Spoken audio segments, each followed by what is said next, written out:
Okay. Wishes చెప్పారు. Kadiyam కావ్యకి గెలిచినందుకు wishes చెప్పారు. అటు కవిత గారు కూడా చెప్పారు. ఎన్డీఏ ప్రభుత్వానికి కూడా విషయం చెప్తా ఉన్నాను నేను. ప్రభుత్వం ఏర్పాటు చేస్తుంది కాబట్టి ప్రజల పక్షాన పనిచేయాలని కోరుకుంటాం. ప్రజలకు వ్యతిరేకంగా పనిచేస్తే వాళ్ళ పరిస్థితి ఇంకా ఘోరంగా తయారవుతుంది. కాబట్టి ప్రజల పక్షాన గెలిచిన అభ్యర్థులు పనిచేయాల్సినటువంటి అవసరం ఉన్నది. ఇక్కడ వరంగల్ నుంచి గెలిచినప్పుడు వరంగల్కి రావాల్సినటువంటి అనేక అంశాల మీద మాట్లాడాలి, అవి తీసుకురావాల్సినటువంటి అవసరం ఉంటుంది. ఎందుకంటే ఇక్కడ రాష్ట్రంలో ప్రభుత్వం కూడా ఉన్నది వాళ్ళు. కాబట్టి అదొక్కటే కాకుండా ఇంకొకటి ఏం జరుగుతుంది అంటే, ఇవాళ అక్కడ ఉండేటువంటి యొక్క కాంగ్రెస్ బీజేపీ రెండు ఈ రాష్ట్రంలో ఒప్పందం కుదుర్చుకున్నాయి, చీకటి ఒప్పందం. ఆ ఒప్పందం ప్రకారంగానే చేయాల్సి ఉంటుంది కదా. అది చేయకపోతే ఎన్డీఏ కానీ ఇండియా కానీ అన్నీ ఒకటే అయిపోతాయి. కాంగ్రెస్ నేతలు కూడా అంటున్నారు. నిన్న సీఎం కూడా ప్రెస్ మీట్ పెట్టి చెప్పాడు. చెప్పకనే చెప్పిండు, ఆహ్వానిస్తున్నా అని చెప్పకనే చెప్పిండు ఒక మాట. మళ్ళీ బీఆర్ఎస్లో నుంచి వలసలు ఉన్నట్టున్నాయి. తెలియదు అది ఇంకా వలసలు ఉంటాయా ఉండయా వాటి గురించి ఊహాగానాలు నేను చేయకూడదు కదా.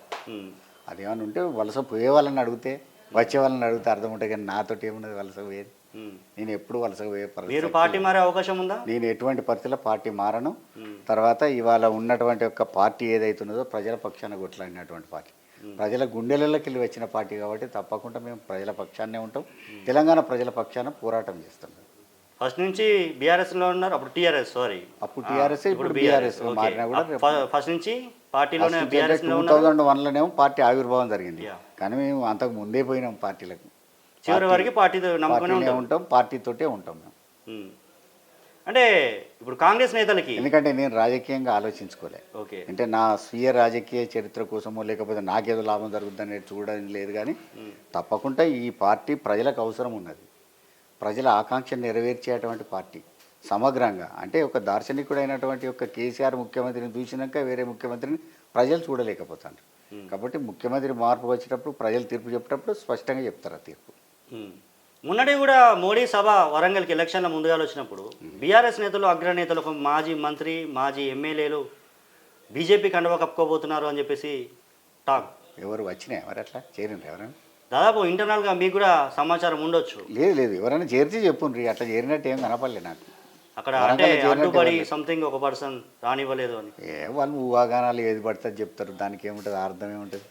ఏది పడితే అదే మాట్లాడతాం. నేను ఇటు పోయినట్టాడు, ఆయన అటు పోయినట్టాడు. ఎన్నికల్లో జరిగేటువంటిది ఇటువంటిది కదా.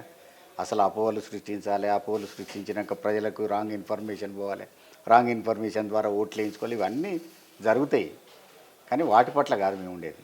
నిబద్ధతతోటి పనిచేయాలి. ప్రజలకు ఏ విధంగా పనిచేయాలి, నిబద్ధతతోటి ఎట్లా పనిచేయాలి, ఇక్కడ ఈ రాష్ట్రం లోపల ఏం అభివృద్ధి జరగాలి, ముఖ్యంగా వరంగల్ ప్రాంతానికి ఏం అభివృద్ధి చేయాలనేటువంటి దాని మీద మేము స్పష్టంగా ఉన్నాం. హన్మకొండ జిల్లా జడ్పీ చైర్పర్సన్గా ఉన్న మీరు దాదాపు అధికారం కోల్పోయింది తెలంగాణలో బీఆర్ఎస్. అలాంటి టైంలో ఎంపీ టికెట్ తీసుకొని ఎలా అడిగేద్దాం అనుకున్నారు? అసలు ఓటమి దిశగా ఉంటుందని దాదాపు ఓ సమాచారం మీకు కూడా ఇంటర్నల్గా ఉండొచ్చు. ఓటమి దిశగా అంటే ఇవాళ జరిగే ఎన్నికలు పార్లమెంటుకు జరుగుతున్నాయి కదా. దేశంలో ప్రభుత్వం ఏర్పాటు చేయాలి. ఏ ప్రభుత్వం ఉండాలి, ఏది ప్రతిపక్షం ఉండాలో ప్రజలు నిర్ణయం చేస్తారు. కాబట్టి ఇక్కడ ప్రతిపక్షంగా ఉన్నా అధికార పక్షంగా ఉన్నా మేము ఎన్నడూ కూడా అధికారం చెలాయించేది అక్కడ ఉండదు. కాబట్టి ప్రజల యొక్క తీర్పు ఏ విధంగా ఉన్నదో దాన్ని మన అందరం కూడా దాన్ని గౌరవించాల్సినటువంటి అవసరం ఉన్నది. కాబట్టి ప్రజలందరూ ఏదైతే తీర్పు చేసిందో దాన్ని శిరసావహిస్తాం. కడియం కావ్య గురించి మాట్లాడుకుంటే బీఆర్ఎస్ పార్టీని మోసం చేసింది. ఆల్మోస్ట్ అటు మందకృష్ణ మాదిగతో సహా ఎంఆర్పిఎస్ వ్యవస్థాపక అధ్యక్షుడు అండ్ బీజేపీ నేతలు, అటు బీఆర్ఎస్ నేతలు కూడా ఓవరాల్గా ఆ కుటుంబాన్ని టార్గెట్ చేశారు. అయినా గెలుపు మనం చూసాం 2 lakhs ప్లస్ అనుకుంటాం మెజార్టీ. ఎస్, అందుకే నేను చెప్పిన కదా, ఒక్కటే ఉండదు. ఒక అంశం మీదనే ఎలక్షన్కి పోరు. ఒక అంశం మీదనే అంటే వాళ్ళు మోసం చేసినారు అనే దాని మీదనే కాదు కదా. ఇవాళ కేంద్రంలో ప్రభుత్వం ఏర్పాటు చేయాలన్నప్పుడు ఏ అభ్యర్థి ఉంటే మంచిగా ఉంటుంది, ఏ ప్రభుత్వం ఉండాలనేటువంటిది ఆలోచన చేస్తారు అట్లా. కాబట్టి ప్రజలు ఆలోచన చేసిన దాన్ని పట్టుకొని మనం మైండ్ సెట్ ఏదున్నదో అదే జరుగుద్ది అనుకుంటే పొరపాటు. కాబట్టి ప్రజాస్వామ్యం లోపల ఏదైనా జరుగుతుంది. గెలుస్తాము, ఓడతాము, రెండింటి ఈక్వల్గా తీసుకునేదే ప్రజాస్వామ్యం లోపల ఒక నాయకుడికి ఉండేటువంటి ముఖ్యమైన లక్షణం. కానీ గెలిస్తే మనం ఏదో పెద్ద అయినట్టు, ఓడిపోతే మనం ఏదో కుంగిపోయినట్టు అట్లా కావాల్సినటువంటి అవసరం మాత్రం లేదు. అందుకే వరంగల్ పార్లమెంటు నియోజకవర్గంలో ఓడిపోయినా వరంగల్ పార్లమెంటుకు రావాల్సినటువంటి అంశాల మీద మాత్రం ఖచ్చితంగా మేము పోరాటం చేస్తాం. ప్రజాక్షేత్రంలో చేస్తాం. మాకు అక్కడ అవకాశం కల్పించలేదు కాబట్టి ప్రజాక్షేత్రంలో చేస్తాం. మనకు రావాల్సినటువంటి యొక్క కాజీపేట కోచ్ ఫ్యాక్టరీ కానీ, బయ్యారం ఉక్కు కర్మాగారం కావచ్చు, ఎయిర్పోర్ట్ కావచ్చు, ఇతర పరిశ్రమలకు సంబంధించినవి కావచ్చు, అవన్నీ రాకుంటే మాత్రం కొట్లాట చేస్తాం. తప్పకుండా ఇవాళ ఉండే అభ్యర్థి కూడా రాష్ట్ర ప్రభుత్వాన్ని ఒప్పియాలి, కేంద్ర ప్రభుత్వాన్ని ఒప్పియాలి, చేయించాల్సినటువంటి అవసరం. అంటే గౌరవప్రదంగా వాళ్ళు చేయాల్సింది ఉన్నది, గౌరవప్రదంగా మేము చేయాల్సినటువంటిది. బీఆర్ఎస్ పార్టీ అంటే కారు గుర్తు మీద గెలిచిన వాళ్ళే దాదాపు ఉమ్మడి వరంగల్ జిల్లాలోనే ఆల్మోస్ట్ 50% కాలైపోయినట్టుంది. ఖాళీ వరంగల్ మేయర్, అదేవిధంగా కార్పొరేటర్లు, మాజీ కార్పొరేటర్లు, మాజీ ఎమ్మెల్యేలు, అంటే కడియం సార్ కూడా ఎమ్మెల్యేగానే తను వెళ్ళిపోయాడు. వీళ్ళందరూ 2001 ఉన్నోళ్ళేనా మీరు చెప్పేది? కాదు కదా. వచ్చిన వాళ్ళు దేనికోసం వచ్చిండ్రు.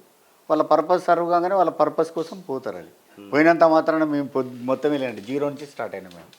We have started from zero. సరే, మీరు ఒక మాట అన్నారు, అంటే వీళ్ళందరూ ఉద్యమ చరిత్రలో లేని వాళ్ళు అని చెప్పేసి వాళ్ళు వచ్చిన వాళ్ళు వెళ్ళిపోయారని మీరు అంటున్నారు. అలాంటి చరిత్ర మీరు ఉద్యమ చరిత్రలో ఉద్యమకారులు చాలా మంది ఉన్నారు. అంటే బీఆర్ఎస్ గుర్తించలేదు ఉద్యమకారులని, కరెక్ట్ పర్సన్స్కి టికెట్ ఇవ్వలేదు. అంటే ఉద్యమ పార్టీ, రాజకీయం రెండింటి కలిపి చేసినటువంటి పార్టీ. కేవలం రాజకీయ పార్టీగా మాత్రమే కాదు కదా, ఉద్యమ నాయకులకు కూడా అవకాశం వచ్చినప్పుడు కల్పించింది. ఉదాహరణకు 6 జిల్లా పరిషత్లు అయినాయి ఈ జిల్లాలో. 6 జిల్లాలలో 4 ఉద్యమకారులమే. ఇప్పుడు హన్మకొండ వరంగల్ అర్బన్ కావచ్చు, తర్వాత పోతే జనగాం సంపత్ రెడ్డి కావచ్చు, ఆ రోజు ఉన్నటువంటి యొక్క చైర్పర్సన్, తర్వాత ములుగునున్న జగదీష్ కావచ్చు, రాకేష్ వాళ్ళ భార్య అక్కడ జక్కు శ్రీహర్షి నిలబడేది, ఆయన కూడా ఉద్యమకారుడే. కాబట్టి ఉద్యమకారులకు తగిన ప్రాతినిధ్యం వచ్చింది కావచ్చు, ఇంకా రావాల్సి ఉన్నది. అది కోరుకుంటారు కదా సహజంగా. ఈలోగా పార్టీ అధికారం కోల్పోయింది అనేది కాదు, తిరిగి అధికారం వస్తుందని చూస్తాం. మెట్లుంటాయి, కొన్నిసార్లు దిగుతాం, కొన్నిసార్లు ఎక్కుతాం. దిగుడు స్టార్ట్ అయింది, అతి తక్కువ సమయంలో కూడా దిగుడు స్టార్ట్ అయితే ఎక్కడం ముందు జరుగుతుంది. అసలైన తొలి వెలుగు. ఫాలో వాట్సాప్ @తొలి వెలుగు official.